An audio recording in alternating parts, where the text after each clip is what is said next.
Hey, CJ101 students, Dr. Koopman here, welcoming you to week 2.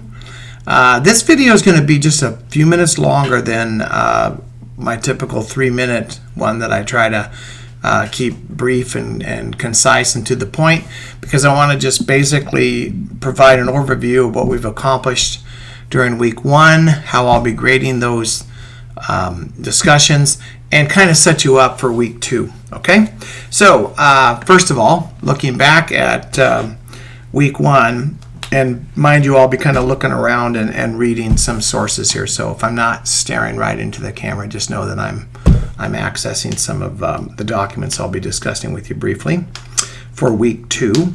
So your chapter 1 discussion was on a very pivotal case, actually. A guy named Kevin Wayne Dunlap and his brain scan, and whether or not that issue of if someone has a cognitive impairment or some sort of brain abnormality that can lead to cognitive impairment, should issues like that be factored into sentencing guidelines. Obviously, that's a very compelling case, so that's why we have those. A lot of those cases, such as someone either having brain damage because of drug use, or maybe they were diagnosed with severe emotional and mental illness, those are factored in. However, a general rule, just so you know, a general rule in criminology and the application of the theories of criminology is we still have to hold people accountable when they commit a crime.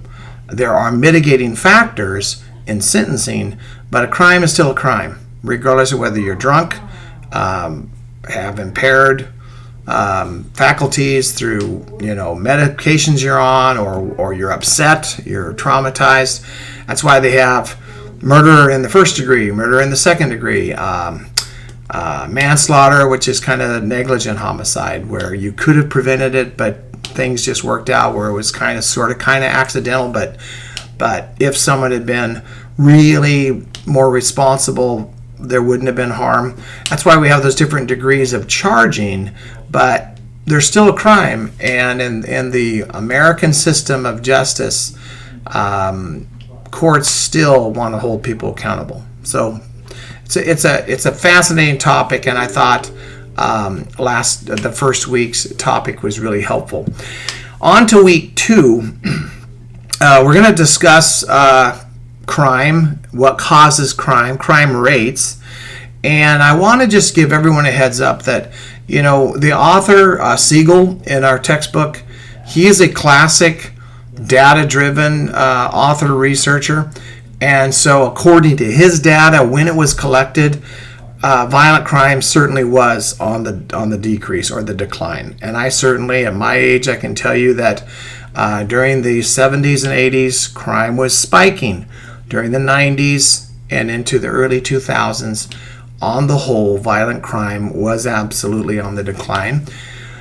Second Amendment supporters believe that was due to more and more states passing concealed carry laws, that the word was out on the street that law-abiding citizens are defending themselves and criminals are opportunistic. That's definitely in the literature. And so they'll think twice before they rob or assault someone who they think might be armed. There's a real back and forth on that. I've intentionally included a counter observation or counter narrative to author Siegel, because there's something called lagging indicators in data that we always need to be aware of. Just because you hear it in the news of all kinds of horrific things happening doesn't mean that is necessarily impacting the data right now. It will impact the data a year from now, or maybe 2 years from now, because it takes quite a bit of time for the Bureau of Prisons, Department of Justice, as they go out and do their surveys, do their tracking. It takes a while for those trends to actually appear in the data that, oh yeah, looks like we have an uptick in property crimes. Certainly day-to-day events such as Target stores being absolutely inundated with what they call organized shoplifting now, organized theft. It's causing corporations like Target to say, we're closing stores.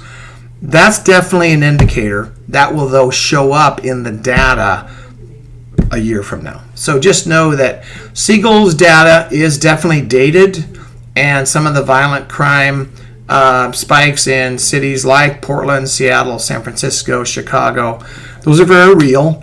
And just because Siegel doesn't have that data in his textbook doesn't mean he's wrong. It's just a different snapshot in time. So be sure and keep that in mind as you choose either prompt A or prompt B. I do want you to be aware of how we can this week really focus on the proper way to do discussions. I'm going to send each of you a reminder that the rubric for the discussions, I placed it in Module 2. Please open it up. I'm going to read it for you, though, so that there's no question. Everybody should be able to open this up and see it. But I want to have some fun with you explaining it and hopefully making it a little clearer for you.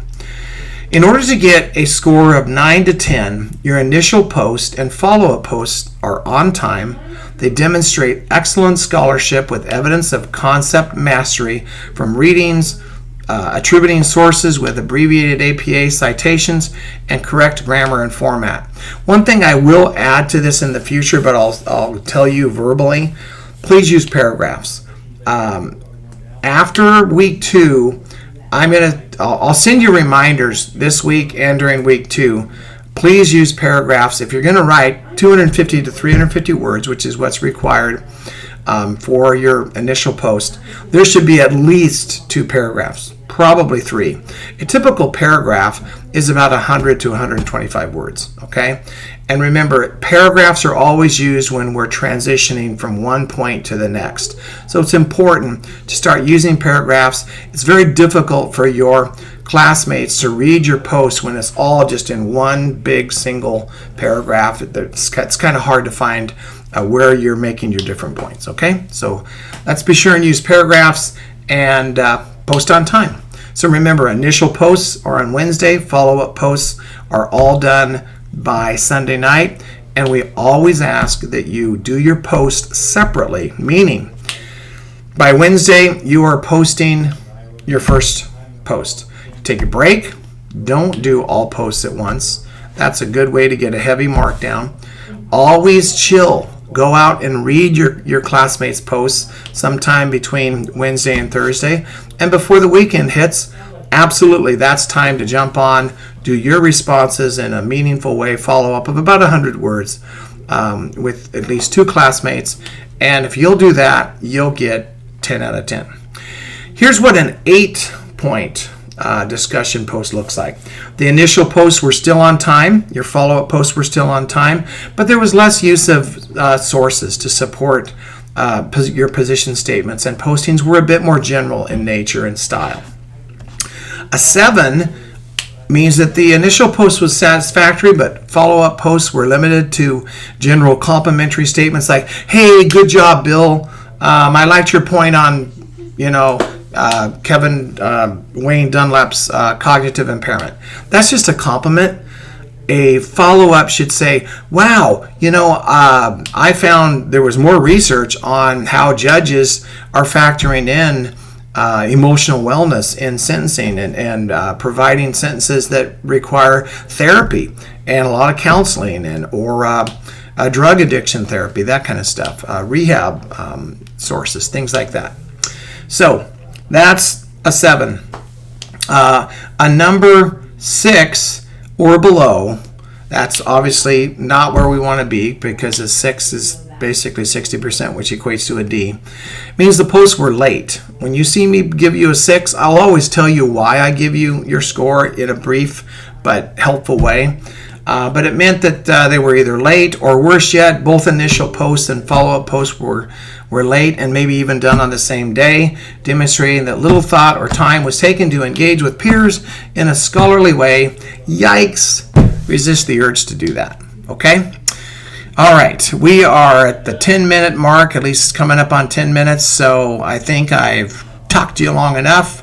I'm looking forward to wrapping up your grading for week 1 this evening, and it is Monday of week 2, so you've got until Wednesday to make your initial post in the week 2 discussion, and there's only one discussion for week 2, and then make sure all your follow-ups are done by Sunday night. That's it. Have a great rest of the week, and anytime, feel free to email me if you need assistance or have questions. Thanks.